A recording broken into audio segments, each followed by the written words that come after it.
Yeah, I would like now like to invite Dr. Prafulla. Good morning, respected judges and delegates present here. So I'll be presenting my study on measurement of intracorneal concentration of commonly used antifungal drug and their correlation with minimum inhibitory concentration in non-healing fungal keratitis. So what was the rationale for this study? Fungal keratitis normally carries a poor prognosis compared to bacterial, and one of the factors that has been implicated is poor penetration of the drugs. But if you go through the literature, hardly there are few experimental studies that actually evaluated the intracorneal penetration.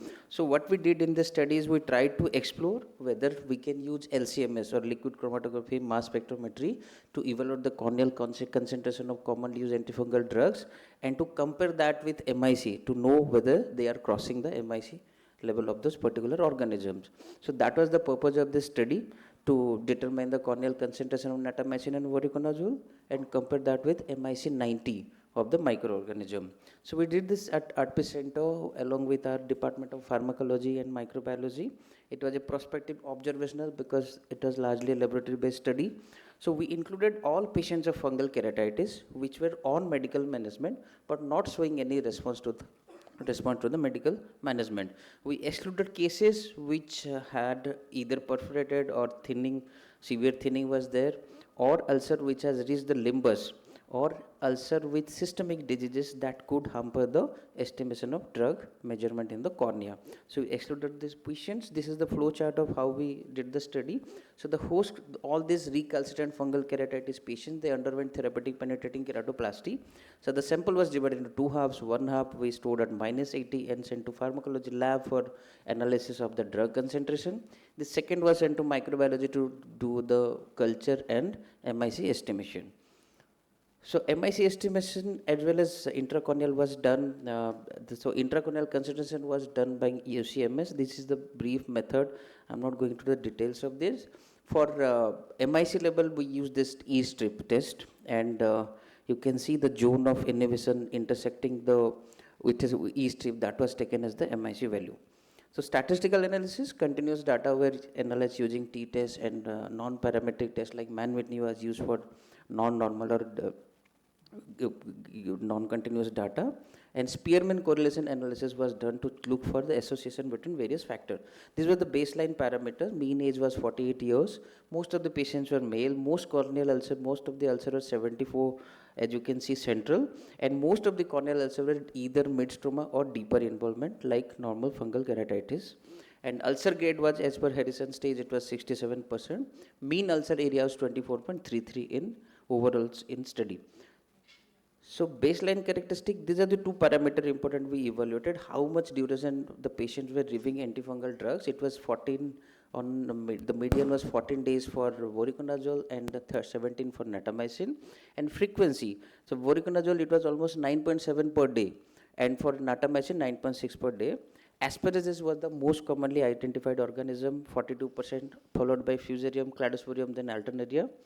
And total 43 patients were enrolled, and the mean concentration for voriconazole was 0.08, for natamycin it was 0.01.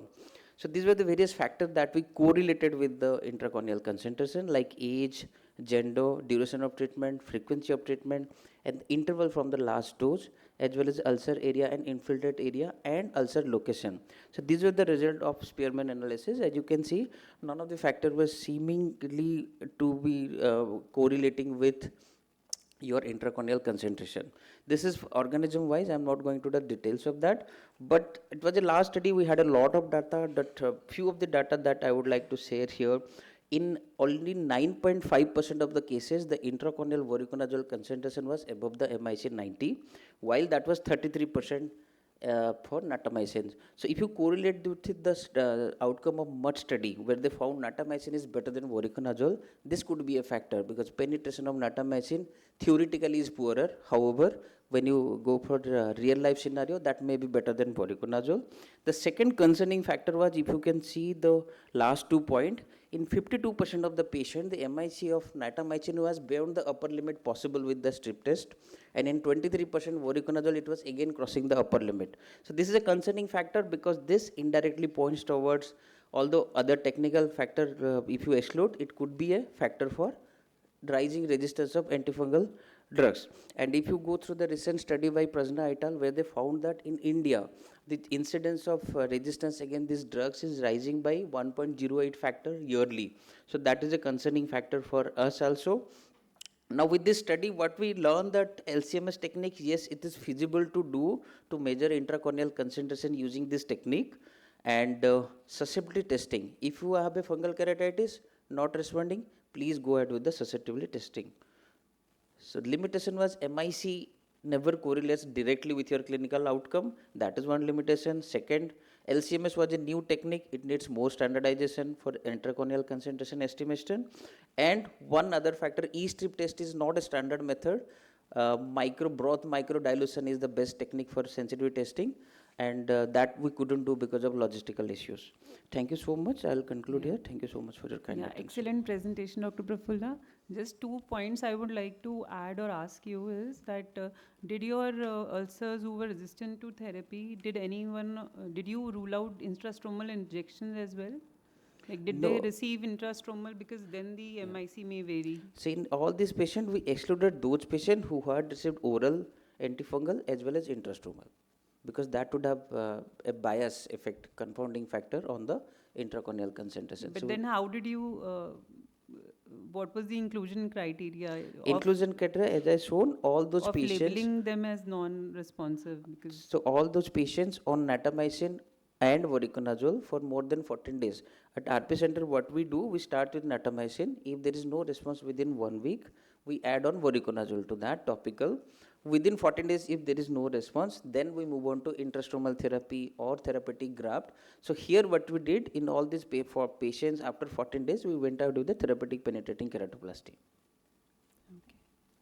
Thank you. And another confounding factor could be the compliance issue. I mean, if the patients were not admitted under your care, so for therapeutic, patients were admitted, but compliance, yes, that could be a factor. That's why we did that Spearman analysis to check for whether frequency of drug installation is correlating with your intracorneal concentration. Yes.